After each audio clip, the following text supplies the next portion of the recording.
Quais os desafios para sair dos 300 aos 500 membros na sua igreja? Nesse podcast a gente vai conversar com o Matheus Rett, pastor de uma igreja que saiu do 0 aos 500, para dizer quais são os desafios dessa etapa dos 300 aos 500. Que tipo de mentalidade tem que mudar na sua liderança e que novas estruturas e sistemas você precisa criar na sua igreja para sustentar esse nível de crescimento.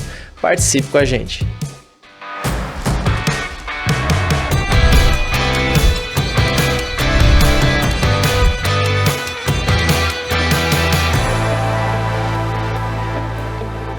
Então, Matheus, bem-vindo a mais um podcast. Então, a gente está continuando uma série que a gente já fez aí faz um tempo sobre como avançar as etapas de fase de crescimento da igreja. A gente já fez um podcast do 0 aos 100, dos 100 aos 200, 200 aos 300. Agora a gente vai dos 300 aos 500 membros. E aí é interessante a gente falar disso, porque a gente recentemente está atingindo essa marca aqui, né? Porque a gente está gravando isso aqui em São Leopoldo. E a gente tem tido uma série de discussões aqui entre a liderança e o presbitério sobre como a gente vai se adaptar, que novas medidas implementar para lidar com as mudanças que vão acontecendo quando a gente está chegando aos 500 membros. E aí é um momento bem apropriado aí para a gente estar gravando esse podcast, tá tudo fresco na nossa memória, a gente estava reunindo aí no final de semana passado, então vai ser um papo bem bacana. Então eu queria começar contigo, Matheus, com uma percepção que você teve há um tempo atrás, e aí você já vinha percebendo isso, já vinha lendo sobre isso, mas não sabia ainda como articular muito bem, que é a questão que tu foi percebendo que conforme a igreja vai avançando, conforme a igreja vai atingindo certas marcas de crescimento, uma coisa que o pastor vai tendo que lidar é com membros que por alguma razão, por algum motivo, eles vão deixando de gostar da igreja. E aí, às vezes a gente não sabe fazer o diagnóstico, a gente não sabe que nome dá para isso, a gente não sabe como avaliar, será que é um pecado, será que a pessoa esfriou na fé, será que é uma coisa que eu tô fazendo errado, ou uma coisa natural de igreja grande começar a perder alguns membros que eram membros antigos nas outras fases que a igreja era menor, né? O que causa isso?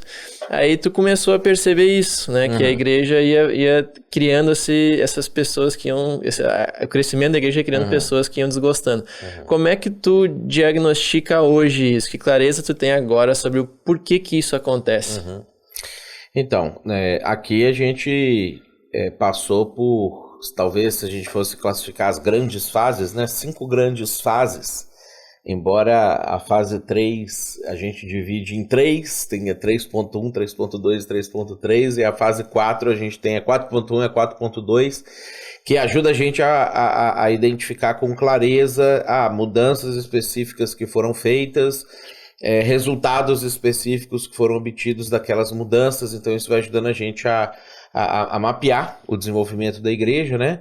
E ao mesmo tempo a entender a necessidade de novas mudanças para frente, né? Então meio que o passado vai ajudando a gente a nortear algumas coisas a respeito do futuro. E uma coisa que eu fui percebendo,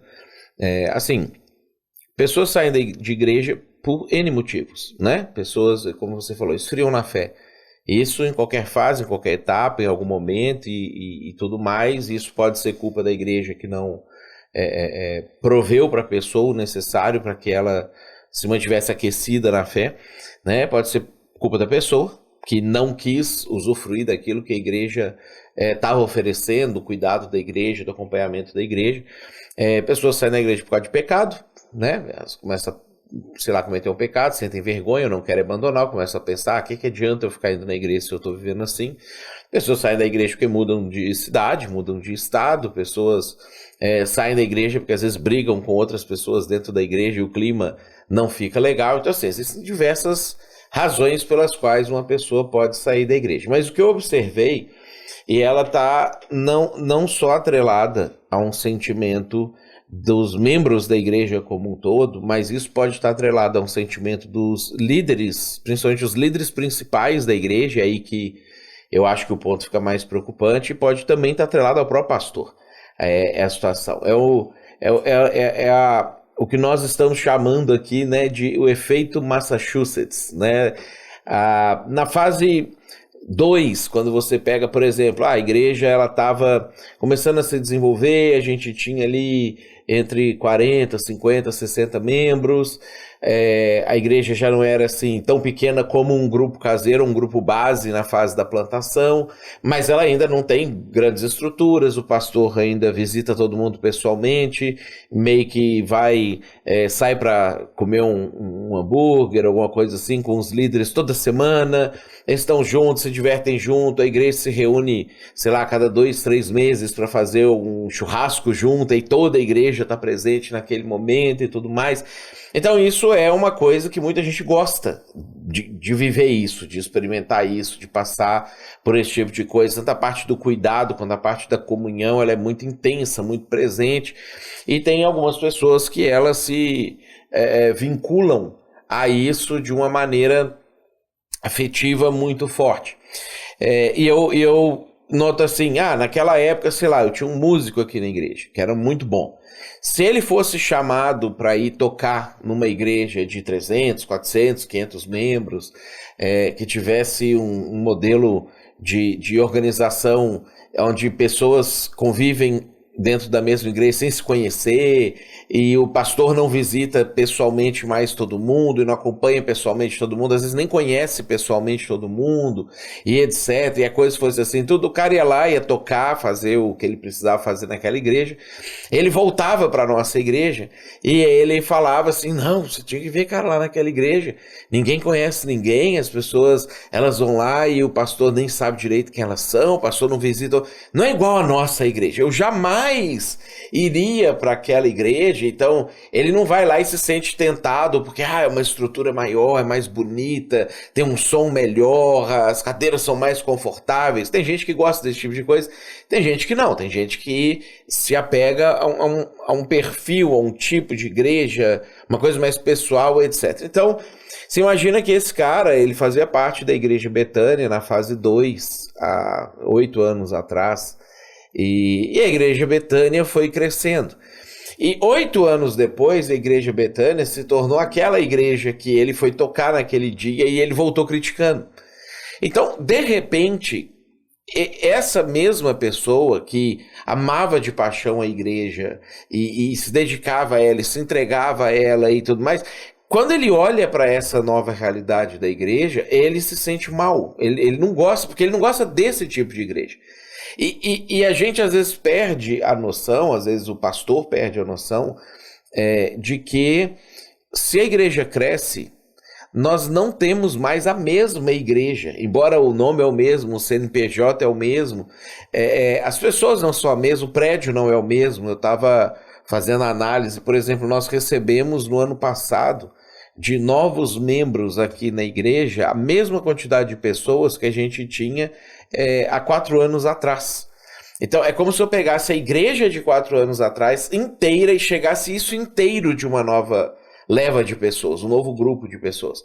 Então a igreja mudou muito, a igreja é diferente, a liturgia ela é diferente de como era, a maneira de organizar o ensino das crianças é diferente, a maneira de aconselhar as pessoas é diferente, de discipular as pessoas é diferente,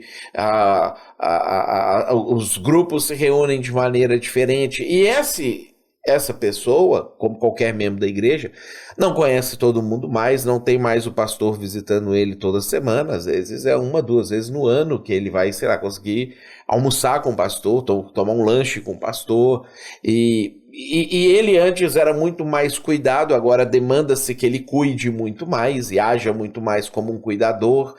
Então, o que eu percebi que esse efeito faz com que a pessoa ela pare de gostar da igreja dela. Só que normalmente as pessoas não conseguem identificar isso. De tipo assim, simplesmente eu não gosto dessa igreja mais. Ela é de um jeito que não tem mais a ver comigo, ou com o que eu espero de uma igreja, ou com o que eu decidi frequentar. No nosso caso, por exemplo, a Betânia, quando eu decidi frequentar a Betânia, tendo todas as igrejas que existiam na volta à disposição, por que ela decidiu que essa igreja seria a igreja dela? Às vezes os elementos que fizeram ela tomar essa decisão não estão presentes na igreja mais.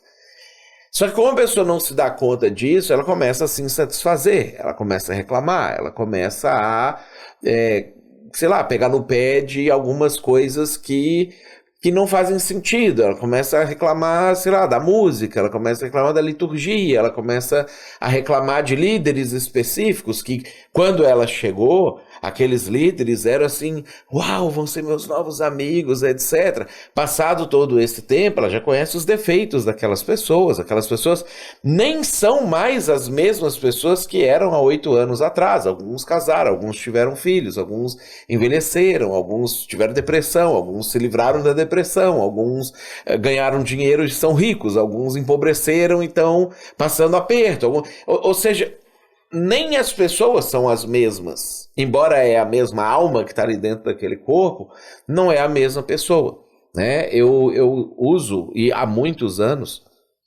essa analogia na questão do casamento, quando eu faço aconselhamento de casais. Às vezes chega um casal para conversar comigo, já tem 15, 20, 25 anos de casado, e aí muitas vezes a reclamação deles é assim, mas você me prometeu isso no começo do casamento e você não faz mais, você não cumpre mais. Você não age mais daquele jeito que você disse que iria agir. Você está estranho, você está diferente, você mudou. E quando eu percebo que essa é a reclamação, normalmente eu falo com eles, eu falo assim, não, de fato, vocês mudaram, né? Nenhum dos dois é a mesma pessoa quando casou. Então, quando casou, sei lá, amava comer estrogonofe, era o prato favorito. Aí, 15 anos depois, a esposa tá lá fazendo um estrogonofe pro marido, o marido come mais ou menos, deixa no canto do prato, e aí ela, mas você não gosta mais de estrogonofe? Ele, não, já tem 10 anos, já tem 5 anos que eu não gosto mais de estrogonofe, agora eu gosto de macarrão com frango. Você odiava macarrão? Sim, mas agora eu gosto de macarrão. Porque a gente muda. E aí isso vai acontecer na maneira de usar o tempo, isso vai acontecer em diversas formas dentro do casamento. Então, normalmente, no casamento, eu vou orientando a pessoa a... Não adianta você pegar o que você combinou no começo do casamento e levar isso para sempre. Vocês precisam, de tempos em tempos, eu sugiro 5 anos, sentar, identificar quem são vocês agora, quais gostos novos surgiram, quais foram abandonados, qual percepção de mundo agora. Às vezes a pessoa já fez uma faculdade e a cosmovisão dela ficou diferente, às vezes a pessoa foi demitida de um trabalho e agora é autônoma, às vezes a relação do tempo dela no começo do casamento já é completamente diferente da maneira como ela lida com o tempo hoje. Então eu gosto de sentar com a pessoa e mostrar para ela isso, para que elas façam um novo contrato entre si, um novo acordo, tipo, bom, vamos ficar juntos até que a morte os separe, é o compromisso que nós fizemos diante de Deus. Então, como nós podemos organizar a nossa nova vida à luz do fato de que agora nós não somos as mesmas pessoas? Só que quando você traz isso para a igreja, não existe o compromisso de até que a morte os separe.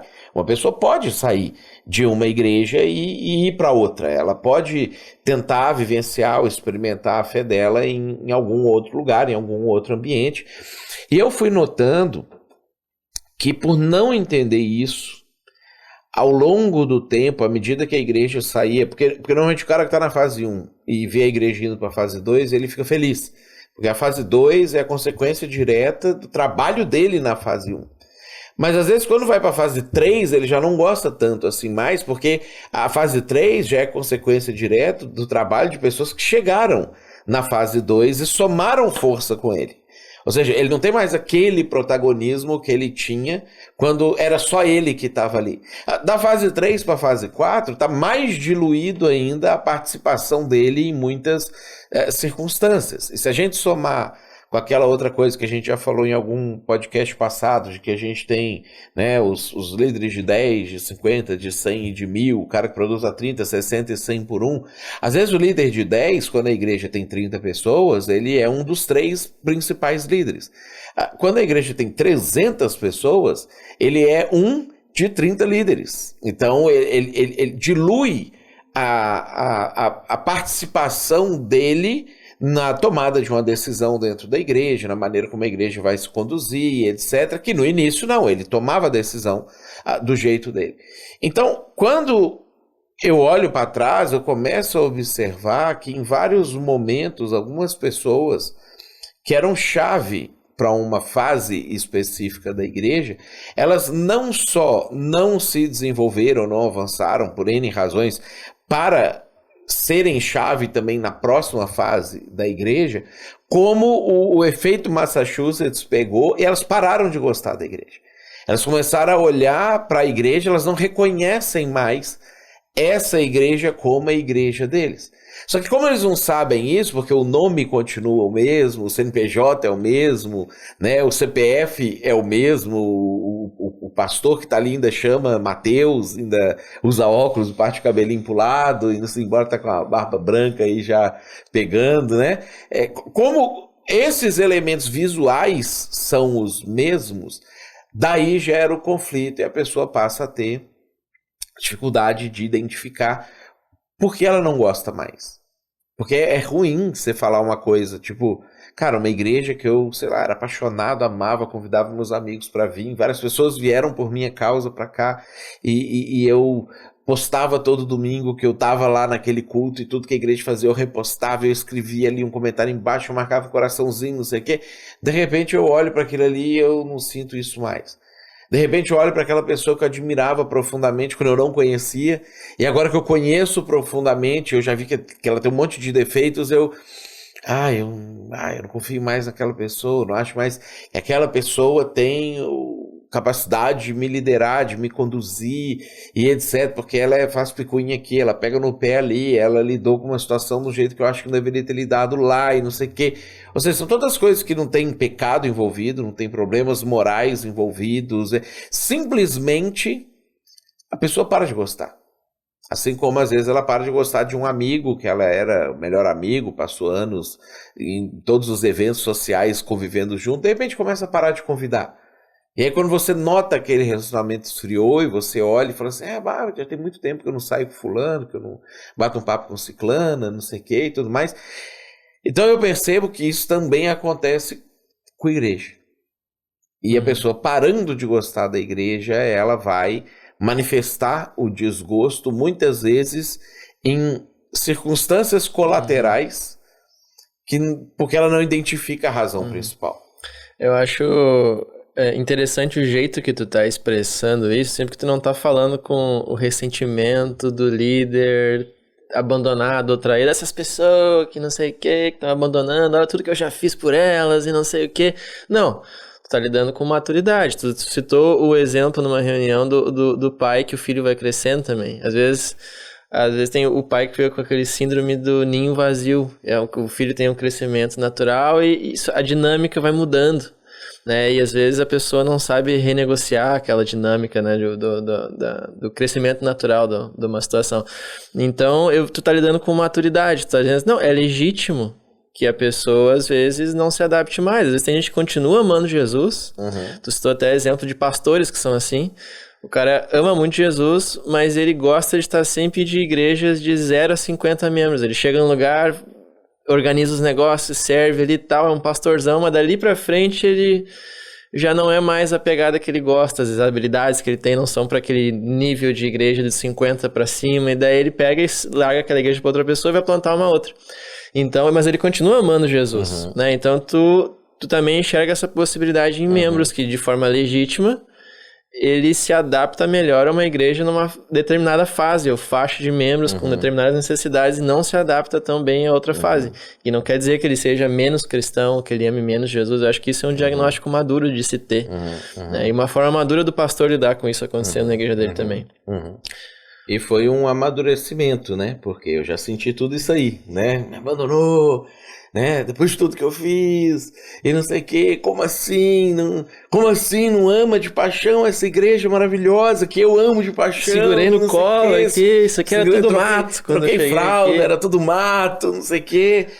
Você citou o exemplo do pai, né? Essa ambiguidade do sentimento, que eu noto que às vezes tem pais que lidam só com a ambiguidade e tem pais que acentuam mais um lado e outros que acentuam mais o outro. É aquela questão assim, o pai tá focado na missão de pai, de eu quero desenvolver um ser humano e que o meu filho se desenvolva, ou ele tá focado naquela função de proteção, de eu quero sempre junto comigo, eu quero sempre pertinho aqui comigo, né? Então o pai vai lá, nasce o bebezinho dele ali, e aí ele ama, ele acha bonitinho, fofinho, dá beijinho, fica ali cuidando, não sei o que e tudo. Aquele bebezinho vai crescendo. Aí daqui a pouco não é um bebezinho mais, já fala, interage, às vezes ele gosta, que legal, agora interage comigo, não sei o quê. Mas aí cresce mais um pouquinho, já não quer mais tanto beijinho, apego, não sei o quê. Aí fica adolescente, até vergonha, né? Para o carro uma quadra antes para ir para a escola, meus amigos não me verem descendo do carro junto com você, né? E o sentimento, às vezes, do pai vai mudando em relação ao filho, de uma forma de que ele, às vezes, para de gostar tanto, ou perde um pouco o apego, ou sente que tá me rejeitando, né? Aí o filho vai lá e forma e vai para a faculdade, daqui a pouco ele vai mudar de cidade para poder estudar. Agora ele que ficava todos os dias aqui junto comigo não vai ficar mais. Aí ele vai constituir a família dele e etc. Meu relacionamento com ele vai ser um relacionamento mais de um aconselhamento, não sei o que, do que um relacionamento próximo. Então tem pais, que aí entra a síndrome do ninho vazio, né? Que a missão deles não era eu vou desenvolver essa pessoa, esse ser humano, para ele se tornar autônomo e ir. A missão deles era cuidar e proteger. E aí, como era nessa perspectiva, eles sofrem. Então, eu noto que quando a gente traz isso para a questão da igreja, né? E aí você tocou num outro elemento importante. Quando o membro sofre com esse efeito Massachusetts aí, normalmente ele vai ficar ali um pouco e vai sair da igreja, né? E aí você vai ficar triste, vai lamentar ali que ele saiu, não sei o que e tudo, mas o impacto é pequeno da saída dele, porque ele não era uma pessoa necessariamente engajada com aquilo que estava acontecendo. Quando um líder da igreja sofre com esse efeito, o impacto é maior, porque uma reclamação de um líder, ou uma crítica de um líder, ela reverbera de uma maneira muito mais profunda do que a reclamação de um membro, né? Então o líder, quando ele fala alguma coisa que ele não está gostando, que está estranho, uma gama de pessoas que acompanham ele e seguem ele começam a querer, como eles se identificam com o líder, querer enxergar o mesmo defeito ou o mesmo problema que ele está enxergando, que até então ou eles não davam bola ou realmente aquele problema nem existe. E aí você começa a ter um grupo de pessoas que vai se insatisfazendo com alguma coisa que não precisava se insatisfazer. Mas porque aquele líder sofrendo desse efeito e não conseguindo identificar que, cara, eu não gosto mais da igreja, ele começa a lidar com a situação dessa forma. Quando isso afeta o pastor, é pior ainda, por duas situações, né? Ou o pastor vai acabar saindo da igreja, então a gente tem talvez um exemplo internacional dessa situação, é o Francis Chan, né? Ele é aquele pastor americano que desenvolveu a igreja dele bastante, a igreja dele cresceu muito, virou uma mega church, e ele olhou para a igreja e de repente ele não gostava mais da igreja dele, né? Então você tem o pastor que fez aquilo acontecer, desgostando daquilo ali. E aí ele ficou incomodado, pregou umas mensagens, não sei o que, e pediu para sair da igreja. E aí ele quis trabalhar com microgrupos, e aí você vê que ele foi para um outro extremo, né, micro-churches, micro-igrejas, igrejas nas casas, não sei o quê, que é para, sei lá, rejeitar completamente, aí criticou o modelo, fez não sei o quê, não sei o quê. Depois ele viu que esse troço não funciona, agora ele está mais uma coisa um pouco mais intermediária. Mas você percebe nele essa angústia de... Cara, eu amava a minha igreja quando ela tinha, sei lá, 300 pessoas. 500 pessoas está ficando difícil, 1.000 pessoas, 2.000 pessoas de jeito nenhum. Então a gente vê isso acontecendo com alguns pastores, que a igreja cresce, ele vai perdendo algum controle, alguns contatos, algumas pessoas, ele não gosta mais da igreja dele, ou o pastor impede a igreja de crescer. Percebendo que isso está chegando, e é um exemplo internacional que nós temos disso, é o Eugene Peterson, né? Que ele declaradamente dizia que a igreja não pode ter mais que 200 a 250 pessoas, que o pastor tem que conhecer todo mundo pelo nome, ser capaz de visitar todo mundo, etc. Se a igreja vai chegando nesse ponto, ela tem que ser desmembrada, tem que fazer outra igreja, plantar outra igreja, etc. E ele, de fato, não deixou a igreja dele crescer, ele nunca fez nenhuma mudança estrutural para que isso acontecesse, não trocou de prédio e etc. Né? Ele acabou impedindo a igreja de crescer. Então eu vejo que quando chega no pastor, ou isso vai gerar um desgosto ministerial nele, porque ele para de gostar da igreja, né? Ou ele vai trancar o crescimento e o desenvolvimento da igreja. Então, Essa fase dos 300 aos 500, eu acho que é a fase que esse efeito Massachusetts mais se apresenta. Porque uma igreja que tem 1.000 membros e para 2.000 membros, ela não vai mudar muita coisa na sua estrutura. Ela já é uma igreja que as pessoas não se conhecem, que o pastor não visita a nenhum membro, que as estruturas são funcionais ali para poder comportar essa quantidade de pessoas e tudo mais. A igreja vai mudar, basicamente, se ela precisar espaço físico e aumentar o número de grupos que vai ter dentro daquela igreja. Então, mas quando você tem 200...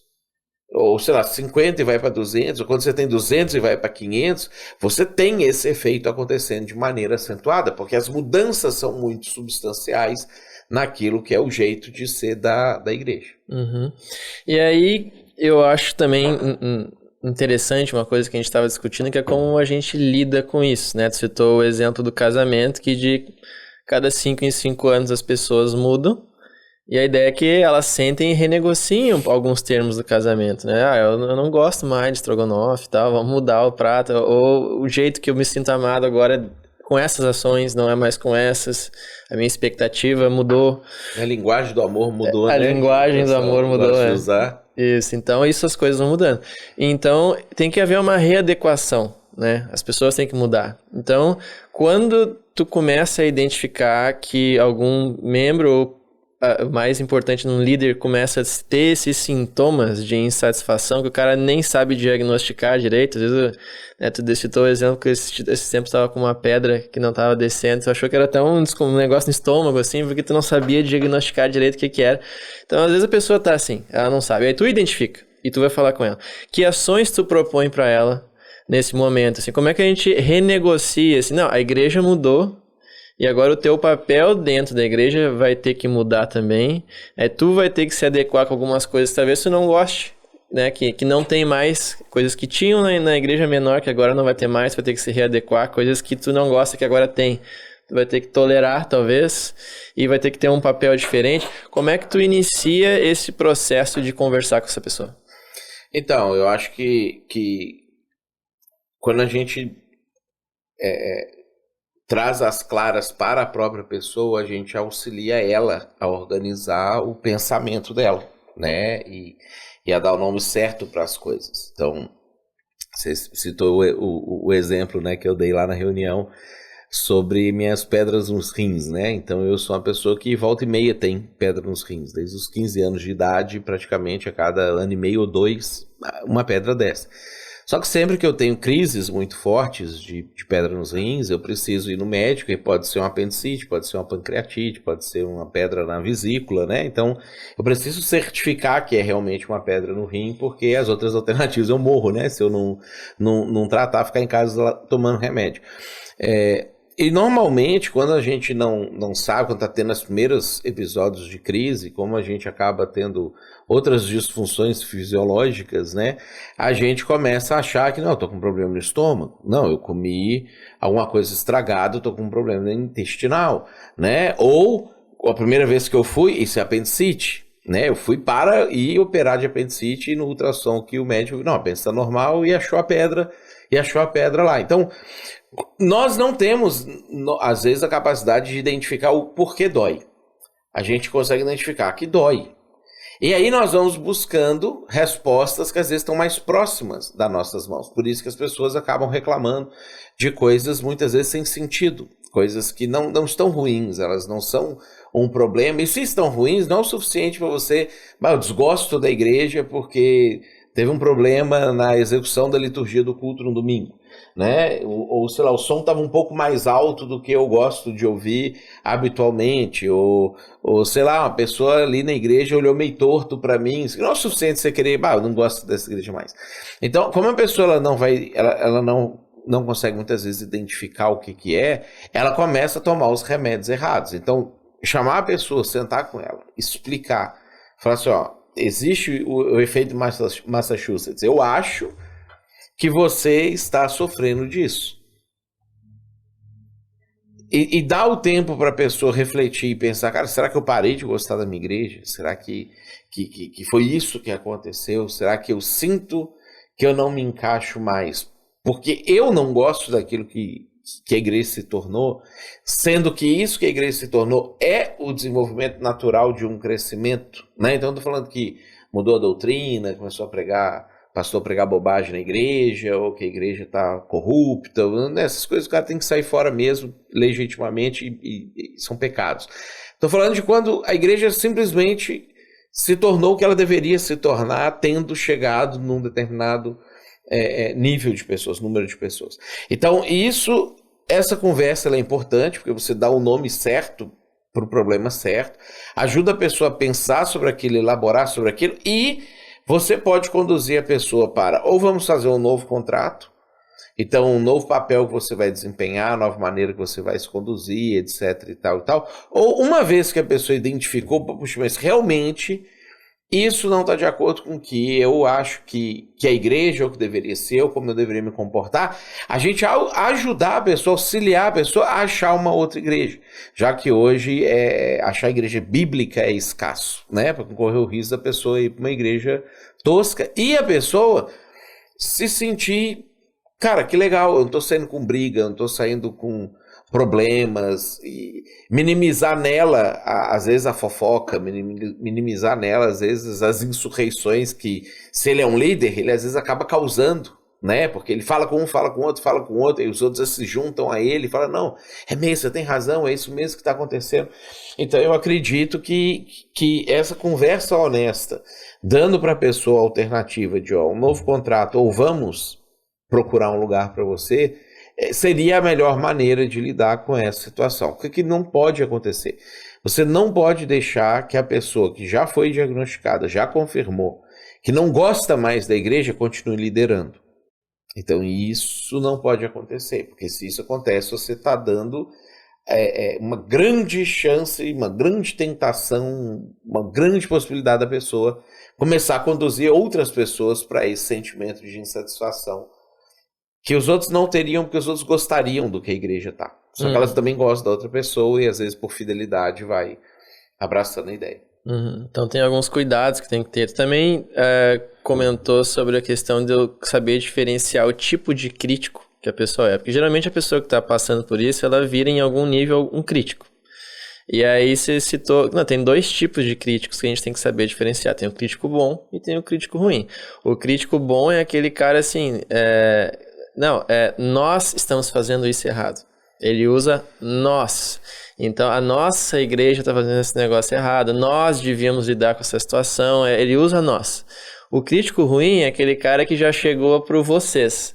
Não, vocês estão fazendo isso errado. Vocês como igreja. E aí você já começa a perceber um descolamento, né? Então, são dois níveis, dois tipos de crítica que você já tem que medir que tipo de ação você vai tomar, né? Que tipo de diagnóstico. Ontem, por exemplo, foi um dia, a gente está gravando isso numa segunda-feira, né? Então, ontem foi um dia que algumas coisas no culto deram errado, na execução do culto, da liturgia, das coisas deveriam acontecer, da música e etc. Terminou o culto, imediatamente, 2 pessoas vieram até mim para poder apontar os erros e as coisas que aconteceram, e etc., com a postura nós. Né? Cara, nós erramos nisso, que não é possível que a gente erre nisso, mas é inadmissível que a gente continue fazendo esse tipo de coisa. Nós temos, embora ele foi duro nas falas sobre os erros, na identificação sobre os erros, etc., o tempo inteiro você vê assim, que ele estava angustiado porque aquilo prejudicou a imagem da igreja querida dele diante dos visitantes que foram ali no culto pela primeira vez, e a experiência de culto deles foi uma experiência não tão maravilhosa como poderia ter sido. Ao mesmo tempo que às vezes você vai ver pessoa criticando, às vezes criticando a mesma coisa, mas já falando assim, ó, tá vendo? Tá vendo o que eles estão fazendo lá? Tá vendo o jeito que a coisa está sendo? E normalmente ele não vem para você criticar. Ele já criticou com outras pessoas, até que de alguma forma isso chegou para você foi trabalhar a situação, aí a pessoa começa a te falar, né? Mas tá vendo como é que isso aqui tem sido feito? Tá vendo como é que fulano faz as coisas? Tá vendo como é que ciclano lidera o ministério dele lá, o departamento dele lá, etc. E tudo. E aí você relega para vocês estão fazendo aquilo errado. Então não existe uma angústia pela solução do problema. existe um desprezo, né? O exemplo que eu costumo dar, a minha filha, ela vai lá no inglês, vai aqui na escolinha da igreja, e tanto no inglês quanto na escolinha tem os pareceres, né? As professoras a cada X período de tempo elas elaboram um documento sobre o comportamento da minha filha, e vem críticas no comportamento dela lá, vem falando que ela, sei lá, é preguiçosa, não quis fazer o exercício, ou ela é meio do contra, fica lá esperando a professora falar assim, vamos fazer A para ela querer fazer B, não sei o que e tudo mais. Quando os professores me trazem essas informações, elas estão criticando a minha filha, eu percebo que no teor da explicação, da informação, não existe um desejo de menosprezar a minha filha. Existe um desejo de participar comigo no cuidado dela. Então eu fico muito feliz, porque eu posso chegar em casa, eu posso corrigir, eu posso disciplinar, eu posso conversar com ela, eu posso orientar, eu posso agora monitorar se ela está mantendo esse comportamento ou não quando ela está longe de mim, e como que essas coisas estão acontecendo. Que é radicalmente diferente se eu chegasse num ambiente e as pessoas estivessem falando assim, filho do pastor é ruim, filho do pastor isso, filho do pastor aquilo, não sei o quê, que eu ia ficar chateado. Porque eu amo a minha filha, meu bebezinho, eu não ia querer que alguém falasse. Então a gente nota, o tom cara, nós jamais poderíamos deixar isso acontecer de novo, e eu estou altamente comprometido com a solução. Ou o tom tá vendo? Tá vendo? Tá vendo? Que de certa forma a pessoa ainda não fala assim porque ela ainda não identificou, mas é como se subconscientemente ela estivesse falando assim, tá vendo? Eu tenho razão de sair dessa igreja. Uhum. Tá vendo? Eu tenho razão de não estar gostando de ir ali mais. Porque olha isso que está acontecendo. Olha aquilo ali que está acontecendo. E aí você vê que não existe essa angústia pela solução. Existe quase que um prazer pela identificação dos problemas, ou um alívio, não vou usar prazer, um alívio pela identificação, assim, tá vendo? Não estou tão errado assim de não estar gostando. Porque tal coisa ali está acontecendo. Né? E aí você vai notando os elementos presentes nisso. Para poder lidar com isso. Então eu acho isso bacana, acho que essa é uma ferramenta de diagnóstico bacana para o pastor começar a saber lidar com esse sentimento, que ele deve estar percebendo, se ele está na igreja nesse estágio, ele deve estar percebendo isso em algum nível, e às vezes sem saber dizer o que é e como lidar. Então acho que isso é bacana. Aí isso a gente está falando de membros que já estavam na igreja acompanhando fases de crescimento anterior e foram atravessando essas mudanças de etapa e de escala da igreja. Agora eu quero te perguntar uma outra questão que também acontece quando a igreja cresce, que daí é os membros que vêm de fora para dentro já nessa nova fase. Chegaram agora que a igreja já está grande. Então a dificuldade com esses membros é como tu acultura essas pessoas, porque ela já vem ou se converteu, que talvez até é um pouco mais fácil, ou ela já vem de outras igrejas, com outras teologias, com outras filosofias de ministério que ela está acostumada a ter. Então, às vezes é difícil, né? Então você vê, você também citou uma analogia que você fez, você estava lendo sobre imigrantes e tal, e aí você fez uma comparação entre imigrantes nos Estados Unidos que ajudaram a construir aquele país lá atrás e os imigrantes muçulmanos que estão na Europa agora. Então um tipo de imigrante é bom, porque ele vai para se aculturar e para ajudar a construir o país. Pô, legal, vai somar forças e vai adaptar ao nosso modo de ser. Agora tem um outro tipo de imigrante, que é o imigrante muçulmano na Europa hoje, que ele não vai para fazer isso. Ele vai lá para trazer a cultura dele para o lugar onde ele foi, e isso, em vez de somar, destrói o lugar para onde ele está indo. Então, na igreja isso também acontece, né? E principalmente quando ela vai crescendo. Então, como é que você lida com essa questão do aculturamento? Como é que a gente faz para a igreja não perder a cultura e conforme as pessoas vão chegando?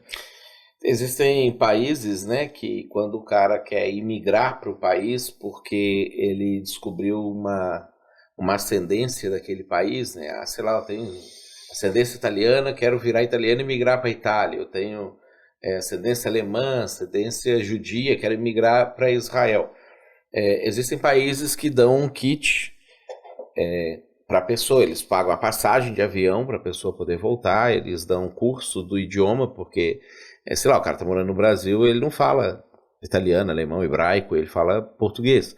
Então eles dão um curso de idioma para o cara, para ele chegar lá, eles dão um auxílio com aluguel para o cara poder se assentar lá, e eles tentam endereçar para agências de emprego, para o cara conseguir emprego rápido, para ele começar a viver a cultura do país. E quando esse cara tá indo para lá, o desejo dele é, cara, eu quero falar o idioma, eu quero comer o que eles comem, vestir o que eles vestem, eu quero tentar até nem ter sotaque para eles nem notarem que eu não sou daqui, que eu não sou de fora. Ele fica feliz quando o filho dele tá indo na escola junto com o filho dos outros e os outros nem notam mais que o filho dele é um estrangeiro, que o filho perdeu o sotaque, não sei o quê.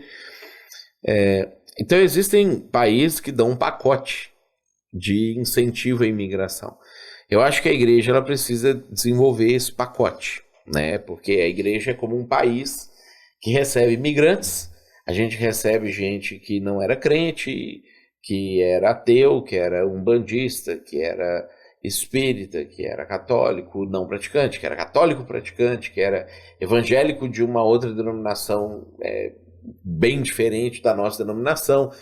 Então, essas pessoas, elas precisam aculturar. Então é interessante que a gente tenha o kit de aculturamento para ensinar a pessoa a falar, ensinar a pessoa a entender as coisas, ensinar a pessoa a conviver do jeito que a igreja está convivendo ali naquele momento, né?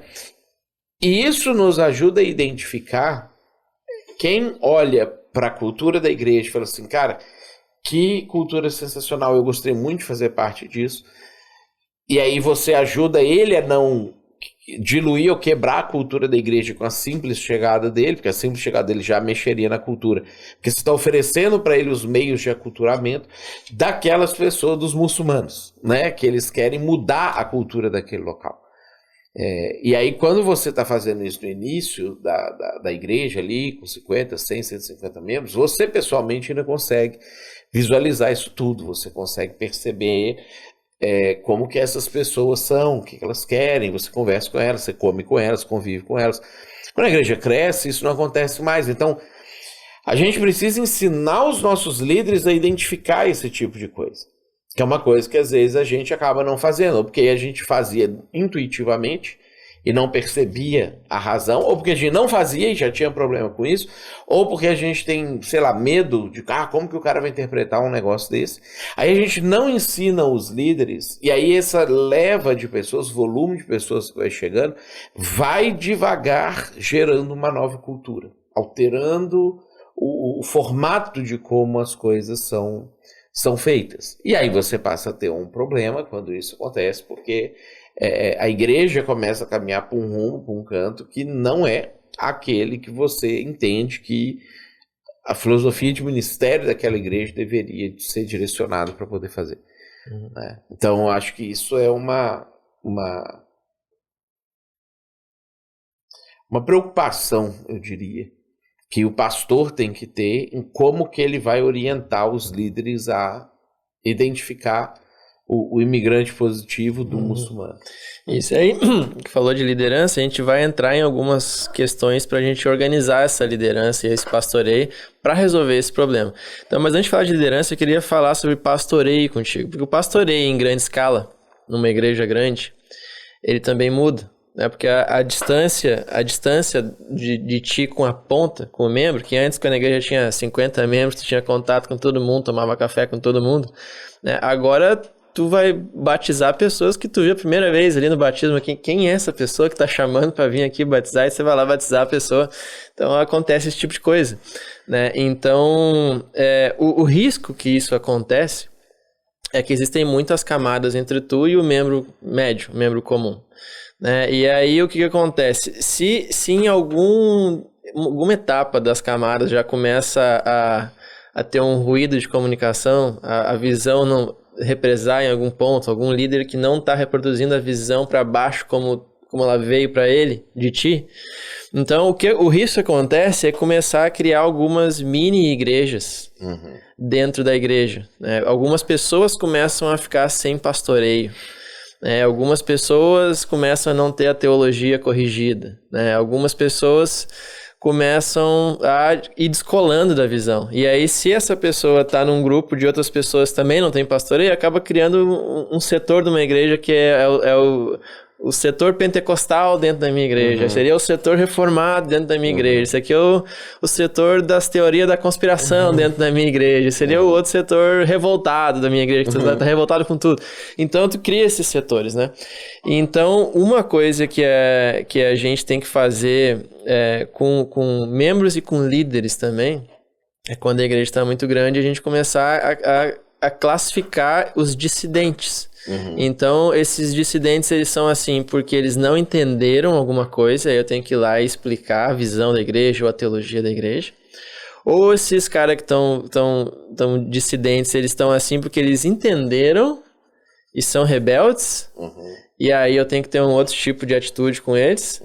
E aí a gente tem algumas categorias que a Bíblia apresenta para nós, que na igreja vai ter gente que é joio, e eu tenho que lidar com o joio de uma forma. Né? Estão tentando pensar teologicamente nesse problema administrativo. Tem gente que é a parábola da figueira, que você tenta adubar mais um ano e ver o que dá, antes de cortar fora. E tem gente que é lobo. E lobo você combate, você faz uma outra atitude. Então, como que eu lido com isso na minha igreja quando o pastoreio, o tipo de membro, esses grupos começam a aparecer?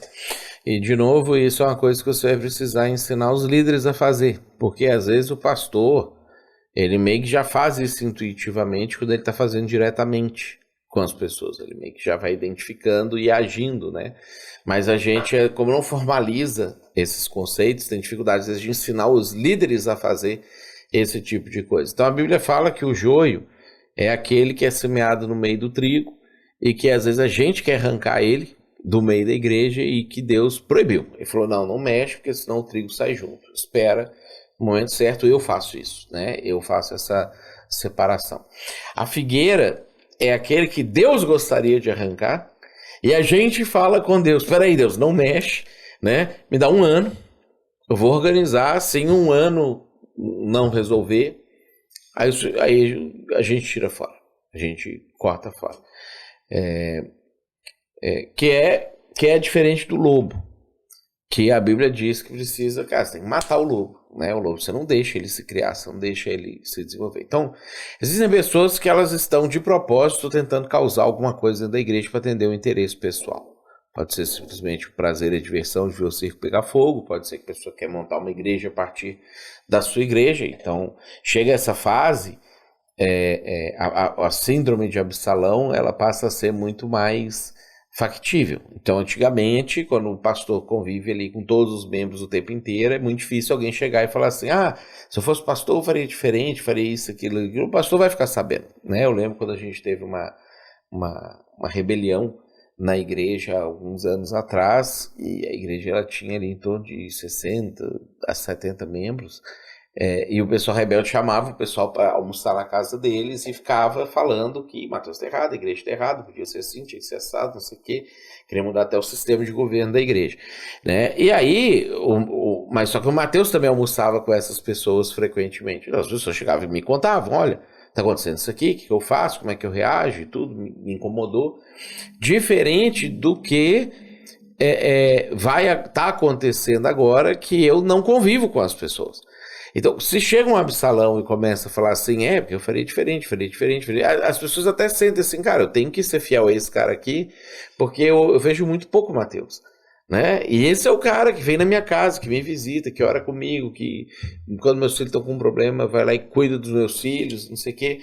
Então, a tendência é a pessoa criar um vínculo de fidelidade muito maior com quem está perto dele. Por isso que o líder que está perto das pessoas, ele é um líder que a gente tem que orientar, instruir bastante. Se é lobo, tem que cortar fora rápido, o mais rápido possível, né? Joio é aquele tipo de gente que está ali, ele não produz, ele, dentro da contexto da parábola, às vezes nem crente você identifica ali situações na vida dele que não é crente, mas se você tirar, tem gente que gosta dele, às vezes o filho dele, a mulher dele vai sair junto, que é gente boa, bacana, que está servindo a Deus, avançando. Então é os que Deus falou assim, cara, não mexe com esses. Deixa que por conta própria vai ou não vai, eles não têm interesse em tumultuar e nada nesse sentido. A figueira já é diferente. São aquelas pessoas que foram colocadas em determinada posição para dar frutos, para fazer algo, mas que às vezes por algumas dessas razões elas não conseguem avançar ou travam, ou param de produzir, né? E aí eu acho que existe um tempo de tolerância para a gente tentar, de uma forma alternativa, organizar a vida ali da pessoa, as decisões que ela vai tomar. Mas uma vez que você passa esse tempo, que seria esse 1 ano, a ideia é também corta fora. Não deixa essa pessoa liderando. Então você vai tirar da igreja, mas vai tirar da liderança. Vai falar assim, olha, eu agradeço o tempo que você esteve aqui, etc e tal, mas assim, ó, não dá para avançar desse jeito, né? Eu tive uma conversa com o nosso pessoal aqui, nessa perspectiva de que os líderes da igreja é que efetivamente vão ter contato com os membros da igreja, né? Eu falei com eles assim, cara, você não pode publicamente, em nenhum momento, em nenhum motivo, por nenhuma razão, falar que, cara, eu discordo do Mateus em algumas coisas. Eu falei para ele, se você discordar de mim doutrinariamente que eu estou ensinando heresia, e você confirmar que eu estou ensinando heresia, aí você tem que tentar me tirar, e se eu não tirar, tu tem que sair da igreja, porque você não vai submeter a algo antibíblico. Quando não é antibíblico, quando é procedimental, quando é uma percepção de como a igreja deve ser, para onde deve andar, etc e tal. E se for uma doutrina bíblica e for provado que está na Bíblia, é você que vai sair, né, se continuar ensinando aquilo errado, você tem que concordar comigo 100%. Então, às vezes, as pessoas que estão querendo promover uma contendinha, né, elas chegam e falam assim, mas Mateus também é humano, Mateus também erra, você não concorda 100% com Mateus. Às vezes o líder não percebe que a fala daquela pessoa não é no sentido de vamos ajudar o Mateus a melhorar. A fala daquela pessoa é porque ela quer pegar aquilo ali e falar assim, tá vendo? O líder fulano também não concorda com o Mateus, para poder promover uma validação da opinião dela ou daquilo que ela está fazendo. Então, isso é uma coisa que o líder tem que tomar muito cuidado para não cair nessa armadilha de você tem que ter sua autonomia, sua personalidade, blá blá blá, e toda aquela conversa que a pessoa tem, que na verdade o objetivo é minar o desenvolvimento e a autoridade da igreja. Então, como eu preciso que o pastoreio aconteça através dos líderes, a informação chegue lá na ponta, nenhum líder represe a informação, eu preciso garantir que ele concorda 100% comigo. Que ele olha para aquela situação do mesmo jeito que eu olho, ele vê o que precisa ser feito do mesmo jeito que eu preciso ser feito, para que eu garanta que aquilo aconteça enquanto eu vou me dedicar a ou B situação. E quando eu identifico que o líder ele tá nesse desalinhamento com a visão, que etapa, o que é adubar? Né? Que etapa você faz com a pessoa, que chances você dá, até quando eu dou chances, até quando dar chances é perigoso, como é que eu meço isso? Cara, aí assim, eu pessoalmente, né, eu acho que eu adubo muito, né, eu sou um adubador, assim, meio que prolongado, né, quando eu vejo que a pessoa tem um potencial, a pessoa é crente, ama Jesus, ela não é um lobo, né, ela é uma figueira, que existe a capacidade de frutificar e por alguma razão ela não está frutificando, eu tento sentar com a pessoa e ter conversas bem claras, assim, com a pessoa a respeito de, cara, tu não tá fazendo, de não tá acontecendo. E aí tentar identificar assim, você precisa de uma ferramenta nova para fazer, e aí eu posso te oferecer alguma coisa nesse sentido. Ou, você tem as ferramentas, mas está desmotivado. Eu posso te motivar?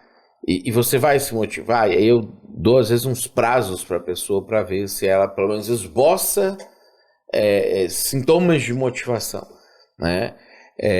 Dou algumas tarefas às vezes para as pessoas, no sentido de, cara, então executa isso aqui, faz isso aqui, etc, para ter até análises objetivas daquilo que está acontecendo, porque às vezes acontece que a pessoa que vai virando figueira, ela às vezes flerta com ser lobo, e isso vai gerando uma preocupação e às vezes até uma indignação interna. E a vontade que dá, às vezes, é de falar assim, cara, então sai, me dá isso aqui, não mexe mais nos meus negócios aqui, não sei o quê, larga meu bebezinho, né, e deixa comigo que eu vou passar para outro, né, o mené tem que é o parcinho, né, se foi pesado na balança, achado em falta, o teu reino vai ser passado, né, para outro. Então eu tento dar ferramentas, eu tento identificar sentimentos, eu tento verificar, porque às vezes a pessoa ela tá com um sentimento de foi você que me abandonou, você que não anda mais comigo, não caminha mais comigo, e isso meio que deu uma desanimada com a pessoa, então eu tento identificar se é isso para... Então vou caminhar contigo, vou te trazer um pouco mais para perto e ver se é isso que funciona. Agora, se eu fizer essas coisas aqui e nada funcionou, a pessoa ela não avança, não dá sinais de melhoras, ela está realmente estagnada, a ideia é tirar. Aí você não deve mais continuar, porque é aquela coisa, Deus já tinha pedido para tirar, né? Você pediu um prazo, você teve o prazo passou, a pessoa continua não frutificando, então ela está ocupando um espaço na terra que não deveria ser ocupada por ela. E aí você precisa tirar para plantar uma nova pessoa ali. Então nós estamos falando de líderes, né? Nós estamos falando do membro que vem aqui, assiste culto e vai embora. Estamos falando do cara que influencia ou deveria influenciar. Porque quando o cara que deveria influenciar também não influencia, isso desmotiva as outras pessoas que pensam, mas se não meu líder faz, se não meu líder motiva, se não meu líder está querendo, que eu vou fazer, e outras pessoas eles até estão motivadas e fazem, mas eu não vou atropelar o meu líder. Eu vou passar por cima dele, senão ele vai interpretar mal. E é isso que acaba acontecendo. E para reforçar, é importante a gente agir nessas situações, porque senão a visão represa naquele líder. E todo mundo formado por ele, debaixo da influência dele, vai estar desalinhado e avacalhando a igreja. E você vai começar a ter mais de uma igreja dentro da igreja. Né? Então você pensa que 50 pessoas já é uma igreja. Né? Você já tem várias igrejas que tem 50, 60 membros, assim, que é uma igreja, ela tem toda a estrutura de uma igreja. Às vezes 50 pessoas é o que um supervisor de grupos cuida aqui na nossa igreja. Então nós temos hoje, se eu não me engano, nós temos 8 supervisores e mais 8 que estão em treinamento. Né? Então esse treinamento pega um pouquinho menos de grupo. Mas os supervisores já pegam 5, 6 grupos cada um. Né? Então, eles têm, sei lá, 60, 70 pessoas, de alguma maneira, gravitando em torno deles, debaixo do cuidado deles. Se esse cara não estiver muito alinhado com a igreja, ele pode fazer uma outra igreja saindo da igreja e abrindo lá a placa dele, a igreja dele, etc. Ou dentro da igreja. Ele não sai, mas aquele grupo, você já vê que não faz parte do todo da igreja. Perfeito. E aí, em várias das questões que tu trouxe aqui, tu tá falando de que é necessário uma autonomia de líderes para agir. Então, como a igreja está muito grande, tu não consegue ver tudo, os líderes vão ter que agir, os líderes vão ter que perceber, os líderes vão ter que sacar o que está acontecendo e saber como agir. E às vezes eles não... o tamanho da igreja e a velocidade que as coisas acontecem não permite que eles fiquem te consultando o tempo inteiro para saber, Matheus, o que eu faço agora? Tu nem tem tempo hábil para atender todas as demandas que vão surgir. Então, né, nas últimas reuniões que a gente tem tido aqui no presbitério para lidar com esses problemas que a gente está discutindo aqui, aí tu começou a comentar e tentar explicar para a liderança que tipo de cultura de liderança tu deseja que os líderes tivessem. E aí foi curioso que tu trouxe 2 inspirações para a gente se inspirar. Uma é a Al-Qaeda, curiosamente, né? Que depois tu vai explicar o que quer dizer, por que essa inspiração. Né? E a outra, né, eu também gosto de história, assim, né, quem, sei lá, gosta de ler biografias de Napoleão e tal, vai lembrar do Almirante Nelson, que é o cara que impediu a invasão de Napoleão na Inglaterra e várias outras invasões de outros países em outras guerras e tal. Então ele é um lendário almirante da Inglaterra. E aí tu também tirou inspiração de táticas ou de estratégias que o Almirante Nelson implementava nas batalhas deles para descentralizar a liderança e dar autonomia, mas sem que os líderes autônomos, que têm liberdade de tomar decisões sem precisar ficar consultando ele, tomassem decisões desalinhadas com o que seria o que o almirante gostaria que eles fizessem. Então, eles têm autonomia. Eles agem independentemente, sem precisar ficar consultando o almirante para ter agilidade. Mas eles fazem de uma forma que eles foram treinados de uma forma que eles conseguem ainda assim manter o alinhamento. E aí, eu queria que tu explicasse essas 2 coisas, né? O que tu tirou do Almirante Nelson e o que tu tirou da Al-Qaeda pra gente, que tu quer que a gente implante aqui na cultura, no estágio que a gente está de liderança da igreja. Tem um livro que eu até sugiro que o pessoal que está assistindo leia, chama Time de Times. Ele foi escrito pelo general, esqueci o nome dele, que é o general que comandou a invasão dos Estados Unidos ao Iraque para derrubar o Saddam Hussein. Ele conta no livro que ele estava, que eles eram altamente treinados, era o melhor exército do mundo, como é até hoje, aquela coisa errada toda. E quando eles chegaram no Iraque, eles conseguiram derrubar o regime do Saddam Hussein e prender o Saddam Hussein lá naquela caverna que ele estava, na toca que ele estava escondido lá, e executar o Saddam Hussein em meses, assim. Eles conseguiram fazer um negócio muito sensacional, e quando eles acharam que eles tinham vencido, a saída do Saddam Hussein do governo e o desmantelamento do exército iraquiano para reconstruir um novo exército dentro de uma nova república abriu espaço para o surgimento da Al-Qaeda iraquiana. Então existia a Al-Qaeda com Osama Bin Laden, e aí, dando bem resumindo, surgiu um outro cara chamado Mohammed Ali al-Zarqawi, e esse al-Zarqawi, ele pediu licença para o Bin Laden de montar uma célula da Al-Qaeda no Iraque. E aí ele conta no livro que um dia parecia que estava tudo resolvido, tudo bem, não sei o que, 3 carros-bombas explodem, matam centenas de pessoas, um monte de criança nesse processo e tudo mais. E aí eles vão começar a perseguir as pessoas, eles não conseguem eliminar. E eles ficaram anos lutando contra a Al-Qaeda, e a Al-Qaeda depois virou o Estado Islâmico, e eles ficaram ali uns, sei lá, 12 anos, 14 anos, lutando contra um inimigo que eles não conseguiam derrotar. E aí ele conta que, diferente do que eles tinham sido treinados para fazer, que era derrubar um governo que tinha um sistema que você tem que o presidente, o vice-presidente, os ministros de Estado, o general, o almirante, o brigadeiro aqui para cuidar das 3 forças dos exércitos, e as pessoas aqui de baixo, então você derruba aqui em cima, cai tudo aqui para baixo, né? Você elimina e pronto. Diferente disso, a Al-Qaeda, ela se organizava de uma maneira que você tinha uma série de líderes abaixo desse al-Zarqawi, que eles eram totalmente autônomos e conseguiam conduzir os seus ataques, mesmo que eles não conversassem um com o outro e não soubessem o que o outro vai fazer, porque eles estavam tão imbuídos da missão e tinham tanta clareza do que precisava ser feito, que mesmo quando eles se organizavam, se planejavam, chegavam para executar um plano, e o exército americano tinha frustrado aquele meio de executar o plano, eles executavam de outra forma, executavam mesmo assim, porque eles não olhavam, paravam, isso aqui a gente não planejou, vamos voltar lá e perguntar para o Zarqawi como que tem que fazer o negócio, né? E ele conta no livro, achei interessante, que ele falou assim, em 6 meses nós matamos mais de 20 números 3 da Al-Qaeda. Porque toda vez a gente achava assim, não, fulano de tal é o número 3. Ele está abaixo do al-Zarqawi e é ele que manda em toda a célula, então se a gente matar esse cara, desmantela tudo. Aí daqui a pouco eles matavam o cara, aí eles achavam outro cara lá e prendia. E descobriam, não, esse cara é o número 3. Aí ele descobria que esse cara nem conhecia o outro que eles tinham matado. Eles nem se relacionavam. Mas a coisa estava tão organizada na mente e no coração em relação à visão, que eles conseguiam executar a mesma coisa, do mesmo jeito que o outro ia fazer, com a mesma eficácia. E aí a gente tem essa outra história do Almirante Nelson, que é quando as guerras eram travadas de maneira muito linear. Então as esquadras navais, elas se alinhavam, você tinha toda, sei lá, a esquadra do inimigo se alinhava aqui, a sua esquadra se alinhava aqui, um de frente para o outro, né? E ficava, igual a gente vê nos filmes, às vezes, das infantarias, né? Preparar, apontar, fogo! Aí dava uma salva de canhões. Aí a hora que um estourava os seus canhões, enquanto esse estava carregando os canhões, é o lado de lá. Então agora, preparar, apontar, fogo!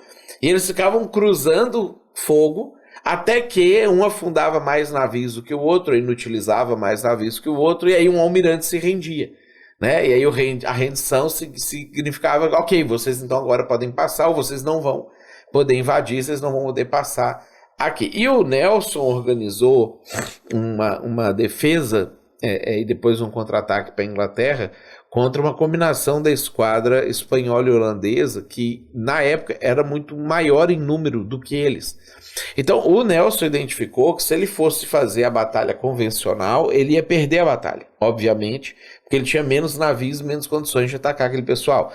Então ele resolveu, ao invés de fazer isso, reunir os capitães dos navios dele.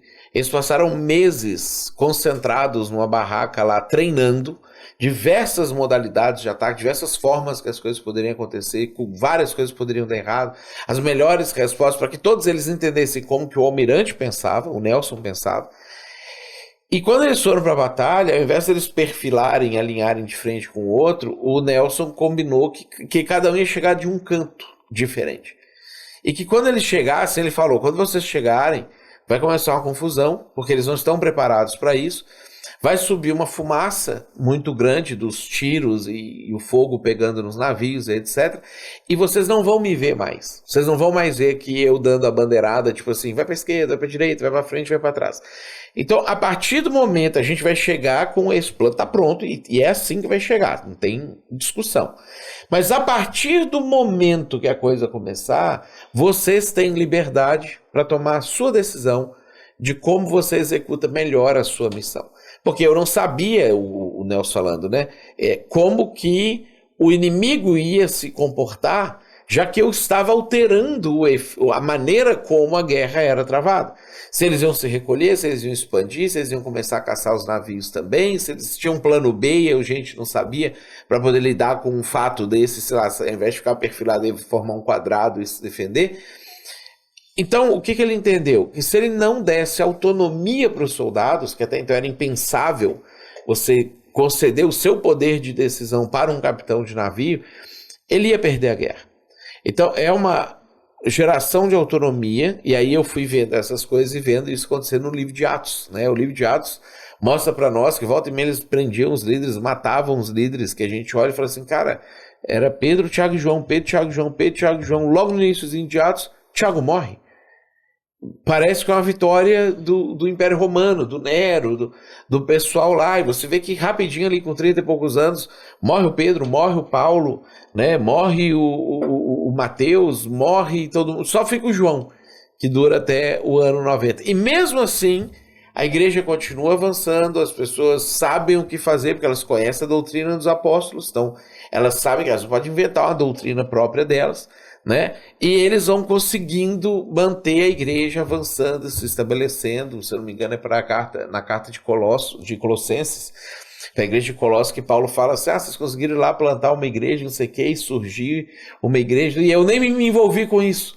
Foram as pessoas de tal lugar que foram aí, deram testemunho, vocês creram, não sei o que e tudo, ou seja, eram netos de Paulo, porque os caras entenderam o jeito de Paulo fazer e falaram, cara, nós temos que fazer isso também, e foram lá e fizeram. Então, quando a igreja vai chegando nesse ponto de 300 a 500, não tem como administrar a igreja mais se você não conceder essa autonomia para os seus líderes. Só que o conceito de autonomia não é você entregar tudo na mão dele e me entrega o resultado depois de um tempo ali que eu vou cobrar. Você precisa, enquanto dá a autonomia, você precisa dar todas as instruções necessárias para o cara fazer o que ele tem que fazer.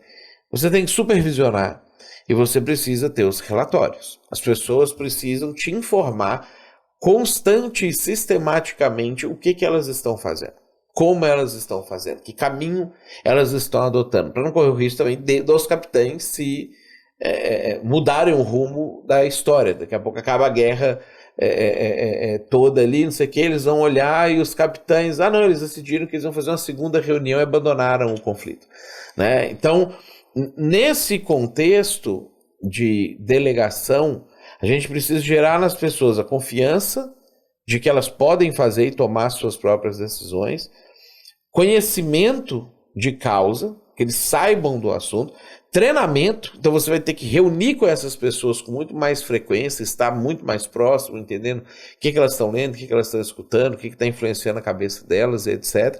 Né?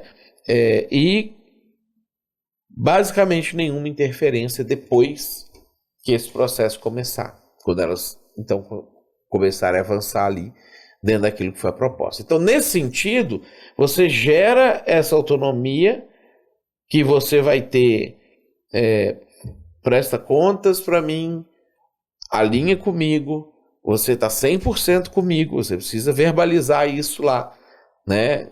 Eu gosto do Jeremias, pastor Jeremias, lá da 8ª Presbiteriana, ele conta uma história, né, que uma vez uma pessoa lá reclamou para ele assim, porque porque nessa igreja você não me visita, a igreja não me visita, o pastor não cuida de mim, não sei o quê. E aí ele falou assim, tá, mas o pastor fulano não foi, ele citou o nome do pastor. Aí ele falou assim, foi. Aí ele falou assim, então eu fui, porque ele sou eu quando tá lá. Ele não tem um ministério independente, o ministério dele é meu. Então quando ele vai falar com você, sou eu que tô falando com você. Né? Mas para isso acontecer, a igreja, os líderes também têm que estar alinhados com esse discurso. Para não falar assim, não, eu tenho a minha opinião, né? Eu tenho o meu jeito. Não, eu tenho... pessoas assim não podem ter autonomia. Né? Agora, a pessoa que goza de absoluta confiança, a gente precisa aprender a confiar nas pessoas. Eu sei que muitas vezes o pastor, ele tem um monte de história de, já fui traído por fulano, por ciclano, tal situação. Ele vai aprendendo a não confiar. Não tem como crescer sem confiar. Então... a gente precisa tratar o nosso coração se ele está ruim, a gente precisa melhorar a nossa cabeça se ela ficou ruim por causa de experiências passadas, porque você vai precisar confiar. O efeito de não confiar é muito pior do que o efeito de confiar e ser traído. Uhum. Então, autonomia, prestação de contas e supervisão. São 3 coisas que eu tenho que criar e... Até tu implementou aqui com o presbitério, a liderança mais alta da igreja, que reuniões mais frequentes de alinhamento para estudar alguma coisa teológica, para discutir os problemas que estão acontecendo na igreja, para discutir o que você faria se situação X acontecesse, Y acontecesse, para que todo mundo estiver alinhado. Porque tu tem que alinhar, mas tu não pode microgerenciar. Tu não pode estar ativamente futricando em cada situação, porque não dá mais. Então, tu tem que ir pro oposto disso, né? É até uma mentalidade difícil de mudar do pastor que foi o plantador da igreja, está crescendo junto. Porque é quase o oposto do que ele tinha que fazer quando ele plantou, né? Então, deve até gerar um desconforto. Eu não sei como é que é pra ti isso. A gente lembra que até os 70 você tem que centralizar, né? Não dá pra delegar nada. É centralizar e não delega. E no vídeo nosso lá fala sobre isso, né? Agora é o momento certo dessa nova etapa de descentralização. Você já vinha descentralizando, você já vinha delegando, mas agora é um momento que você realmente está entregando um pedaço da igreja para um líder. E você está entregando toda a igreja para os líderes. E realmente muda a sua função. Você passa a ter um papel administrativo muito maior. Você tem que ter habilidades de percepção administrativas diferentes do que você tinha antes, né? E isso volta às vezes para o primeiro tópico da nossa conversa aqui do efeito Massachusetts. Tem gente que não gosta disso. Então às vezes faz com que o pastor pare de gostar da própria igreja.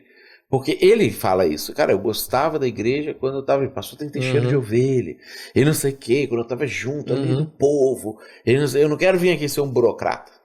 É assim que às vezes ele enxerga essa posição. E sim, agora o seu papel principal é preparar conteúdo, né? Estudo, pregação, mensagens, reuniões de líderes, de capacitação, de orientação, de não sei o quê. Então esse é o seu papel principal e supervisionar o que quem está cuidando das pessoas lá na linha de frente está fazendo, porque a pessoa precisa do cuidado. A pessoa precisa de um pastor, ele não precisa do pastor presidente da igreja, né? Mas de um pastor ela precisa. Então, eu tenho que garantir que o pastoreio aconteça, não pastorear pessoalmente todas as pessoas. Eu imagino que isso deve ser difícil para o pastor que gosta de fazer algumas coisas. Ele gosta de pastorear, mas agora ele tem que só supervisionar o ministério de pastoreio majoritariamente e pegar relatório e ver como é que está acontecendo.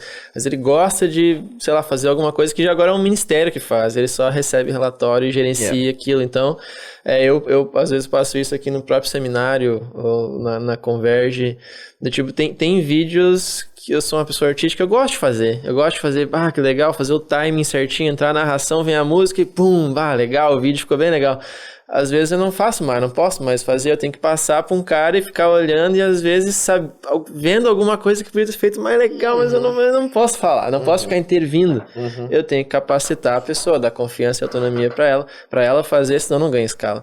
Então às vezes o pastor vai ter que se frear de coisas que ele gosta de fazer. para se adequar a esse novo papel. Né? Isso eu acho que é uma coisa que pode ser uma das mais desafiadoras. E aí um último tópico para a gente encerrar o nosso bate-papo aqui, tu introduziu nas nossas reuniões agora para a gente lidar com essa nova fase também, um conceito de ganhos marginais decrescentes. Em inglês o pessoal chama de diminishing returns. Ou tem um conceito que um dos nossos presbíteros trouxe também do Craig Groeschel, Get Mo, que é Get Moving, que daí eu acho legal para explicar isso, citar o exemplo do Craig Groeschel e o teu. Tu falou assim, não... existe um ponto ideal, né? Se eu vou numa pizzaria, a primeira pizza é maravilhosa, a segunda pizza boa, não tão boa quanto a primeira, e eu vou curtindo. Chega um momento, sei lá, depende, muda de pessoa para pessoa, né? Mas da sétima pizza, na minha namorada é a terceira, já chegou nesse ponto, mas na sétima pizza, a maioria das pessoas já não consegue mais comer. E dali pra frente, as pizzas que tu comer não vão ser tão gostosas mais, vão até te fazer mal. Então chega um ponto que cada pizza nova é um ganho. Mas depois esse ganho vai ficando cada vez menor e daqui a pouco a curva inverte e nem é bom mais. Então, tem que achar esse ponto ideal em várias coisas quando a igreja ganha escala. Tem que ter muito mais discernimento em achar o ponto ideal, porque o número de pessoas, o número de atividades, o número de programas aumenta muito também.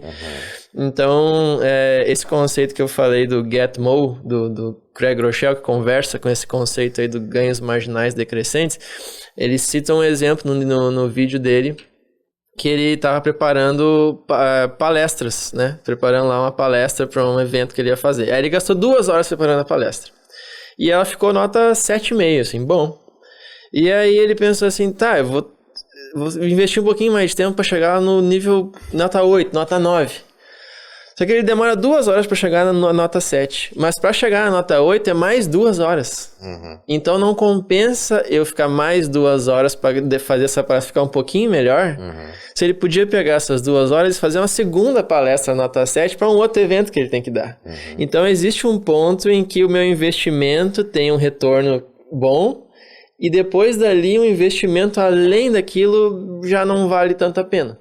Então, daí tu começou a citar exemplos em que isso acontece. Por exemplo, reuniões de líderes quando a igreja era menor, né? Tinha bem menos líderes, tu tinha um feedback instantâneo quando tu falava, podia discutir, ver como é que as pessoas estavam entendendo.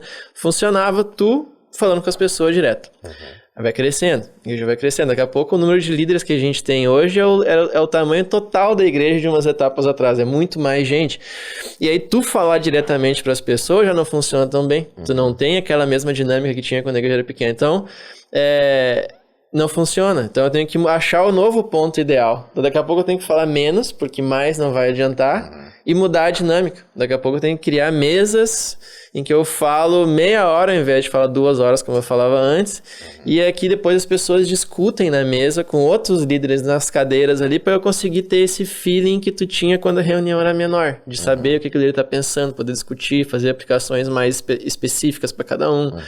Então daqui a pouco o número de atividades da igreja, quando está muito grande, eu tenho que chegar no ponto ideal e não botar mais coisas, porque daqui a pouco vai cansar as pessoas sem ter um retorno que eu espero.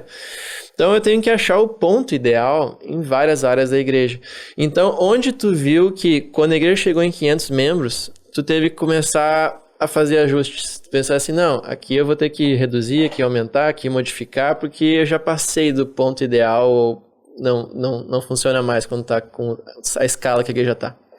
Eu vou notando isso na produtividade, principalmente tomada de decisões, né? Então, eu preciso tomar uma decisão importante. Às vezes eu tenho 15 pessoas que têm capacidade de tomar aquela decisão. Se eu me reunir com as 15, eu não tenho uma soma de informações que me traz a decisão mais espetacular. Eu tenho conflitos, discussões, atraso, apego a minúcias, e às vezes a decisão sai pior do que sairia se eu tivesse escolhido 5 dos 15 e me reunido num local menor, mais tranquilo, um bate-papo mais olho no olho e não num formato de, sei lá, uma meia-lua de sala de aula, etc. E fosse tomar a decisão, né? Da mesma maneira que você mencionou ali a questão dos líderes. Antes eu reunia com 15 líderes numa meia-lua e explicava para eles, esse mês nós vamos fazer isso aqui, ensinava para eles sobre como pensar teologicamente, como pensar administrativamente, etc. E eu sabia o que eles estavam pensando, o que eles estavam falando comigo ali na hora. A gente tinha intimidade suficiente para abrir e falar o que está pensando. Agora uma reunião de líderes nossa reúne entre 90 e 100 pessoas. Então virou uma palestra.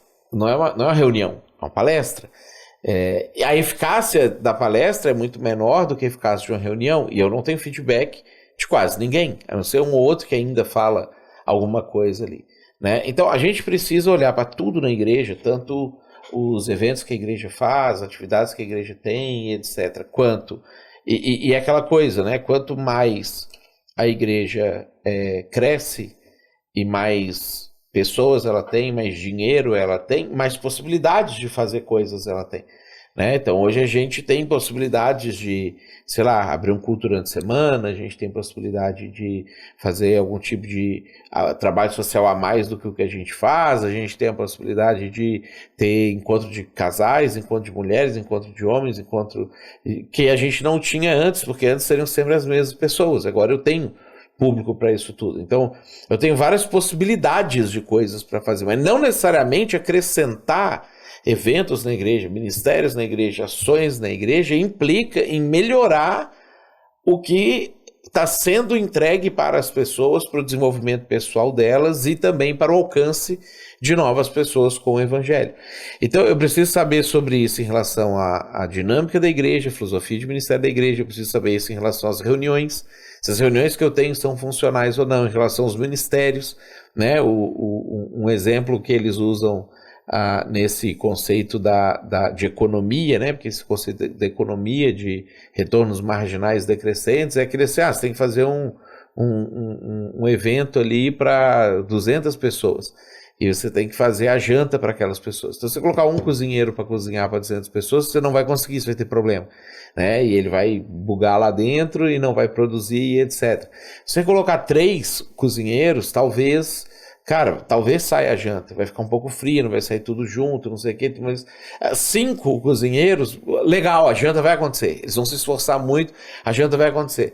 Se você colocar 8 cozinheiros, vai ter gente ocioso, eles vão começar a se bater lá dentro porque a cozinha é pequena, eles vão ficar se esbarrando, um vai ter que ficar esperando o outro terminar de fazer uma coisa para poder usar a mesma panela, a mesma boca de fogão, ou não sei o que. Ou seja, a partir daí, se eu colocar 200 cozinheiros, eu não tenho uma melhora em ter colocado um cozinheiro per capita das pessoas que vão trabalhar. Então existe um número para tudo que a gente faz, e quando a igreja é pequena é mais fácil de chegar nesse número, porque é o que tiver, né? Quem tiver é ótimo, você já fica muito feliz. Mas existe um número quando você pensa sobre quantidade de ministérios, quantidade de atividades, quantidade de pessoas dentro de cada ministério, quantidade de pessoas dentro das equipes do ministério, quantidade de equipes dentro daquelas ações de ministério, que é interessante a gente fazer uma avaliação de tempos em tempos. Esse período de 300 a 500 é um momento ideal para uma grande avaliação nesse sentido, de quantas pessoas eu preciso ter para cada atividade, para tomadas de decisões, para execuções de algumas ações. Então, às vezes você tem um conselho muito grande, um presbitério muito grande, uma equipe pastoral muito grande, porque a igreja cresceu e você tem bastante líder. Não é o ideal você sempre, para tudo, colocar todo mundo para decidir, para pensar, para isso, para aquilo. Monta comissões, meio que destaca essa combinação de pessoas aqui, vai decidir essa combinação de assuntos aqui, porque tem mais a ver com elas, enquanto essa outra vai ficar com essa aqui. Eu vou me reunir com as duas, ao invés de fazer uma reunião única com todos juntos, né? Você ganha mais, diminui as conversas paralelas, diminui as interferências indevidas, e tudo isso vai aí efetivamente trazendo eficácia, para você não correr o risco de somar e a soma causar o prejuízo ao invés do retorno esperado. Interessante, isso é coisa que grandes organizações fazem de forma geral. Numa empresa que eu trabalhei, inspirada no Spotify e outras empresas, eles viram que setores que ficam muito grandes produziam mal, se comunicavam mal com outros setores, eles quebravam os setores em squads de 9 pessoas, porque eles falavam, 9, não sabe que calcular o número ideal para aquele tipo de trabalho. Então eles faziam squads multidisciplinares de 9 pessoas atacando problemas específicos em vez de um setor gigante com uma hierarquia centralizada, porque não funcionava tão bem, né? Que deve ser esse mesmo cálculo de retornos marginais decrescentes. É isso aí. Então, Matheus, foi um papo muito bom. Não sei se tem mais alguma coisa que tu acha assim, cara, o pastor que tá indo dos 300 aos 500 tem que saber, tem que ajustar isso aqui. A gente tem que falar que tem que orar, depender de Deus, porque senão eles vão falar assim, tá vendo, essa técnica não tá dependendo de Deus. Tá assim. Com tudo que a gente faz e fala, a gente presume que o cara é crente. Pressupõe, né? Eu suponho que quem tá ouvindo é crente, ama Jesus, faz devocional todo dia, lê a Bíblia, ora, né? Não tá batendo na mulher, não tá espancando os filhos. Eu pressuponho, né? Porque senão, tem que orar, isso aí. Não, então a gente tem que ler os 10 mandamentos aqui, vamos pegar, né, todos os pecados ali de Corinto, de Gálatas, de Efésios, de Apocalipse, de não sei o quê, aí nós vamos ficar aqui 500 horas fazendo uma introdução de tudo o que a Bíblia diz sobre o que a gente tem que fazer para ser um cara que segue a Jesus, para então tratar desses assuntos, né? Então, pressuponho que o cara é crente, né? Você que está me ouvindo aí, eu suponho que seja. Então, a partir disso é que todo esse conteúdo vem, né? Então, a gente não pode, obviamente, esquecer Deus e entender que Ele está no controle de todas essas coisas. O Espírito Santo nos capacita, nos conduz, nos direciona. E conta com o nosso aperfeiçoamento, né? Eu gosto muito da expressão que o Pezino, meu mentor, usa, né? Quando ele ouvia pastores falando assim, não, o Espírito Santo vai me falar na hora, não vou preparar a pregação, o Espírito Santo vai me falar na hora, não sei o quê. Aí ele falava assim, ele é bem grosseirão assim, né? Gauchão, aí falou assim, o Espírito Santo não é capa de vagabundo, né, que tipo assim, não vai usar como desculpa a falta de vontade de estudar, crescer, aprimorar que você tem e jogar na conta do Espírito Santo, que não, é ele que faz, eu posso ser um vagabundo e ficar à toa aqui a semana inteira, esperando chegar domingo para ir lá só pregar e quem Deus quiser que salva vai salvar, e é ele que faz e não sei o que, né, então a gente precisa aprimorar. Importante, até porque muitos pastores chegaram nesse nível de construir organizações incríveis e a vida pessoal deles com Deus desandou e os caras botaram tudo a perder pessoalmente. Os caras naufragaram na fé apesar de ter construído uma organização. O Einstein tem uma frase, né, sobre a questão do caráter. Ele fala, a sua competência determina até onde você vai chegar. O seu caráter determina quanto tempo você vai ficar lá. Né? Então, eu gosto dessa frase também. Então, Matheus, esse podcast aqui é uma parceria entre CEMIB, Converge e Acceler. Agora eu só queria que tu falasse agora direto para os pastores aqui como é que a gente pode ajudar ele, se ele viu esse podcast e identifica que ele está em algum desses momentos ou com dificuldade, algum desses problemas, que como é que a gente pode oferecer suporte e mentoria para um pastor que deseja isso? Então, se é o seu caso, né, nós temos aqui cursos para você aprimorar várias dessas coisas que a gente trabalhou aqui. Já existem cursos gravados que você pode simplesmente estudar, fazer aquele curso e entender o conceito, a ideia e tudo que está por trás. E nós temos a mentoria para pastores, né? Então, através da Converge, nós nos reunimos online uma vez por mês, nos reunimos fisicamente, presencialmente 3 vezes por ano, pelo menos, para poder conversar, para poder apresentar os nossos desafios. A gente sempre tem um tema e depois a gente abre para perguntas, para questionamentos, etc., para que o pastor possa trazer o seu caso particular, o seu caso pessoal em relação àquilo que está sendo dito, né? E também, enquanto isso, a gente está formando essa comunidade de amigos, né? De pastores que caminham junto com o propósito de efetivamente avançar o reino de Deus. Porque se a sua igreja melhorar, aumenta a possibilidade de você plantar uma igreja ou se unir a nós para plantar uma nova igreja, novas igrejas surgirem. Esse é o nosso objetivo. Muito bom, Matheus. Muito obrigado pelo papo, foi muito bom. Acho que vai ser mais uma grande bate-papo para a nossa série do 0 agora até os 500, né? Cada etapa da igreja a gente vai gravando. Quando a gente chegar nos 700, aí a gente vai gravar um próximo podcast. Vamos ver até onde vai esses podcasts. Até onde vai. Né? Você que está aí em 2045 assistindo os podcasts já sabe até onde foi, né? Isso, a gente está aqui vivendo o negócio, né? Aprendendo as coisas, enfrentando os desafios que a gente nem sabe quais serão. Então tá, obrigado. Valeu.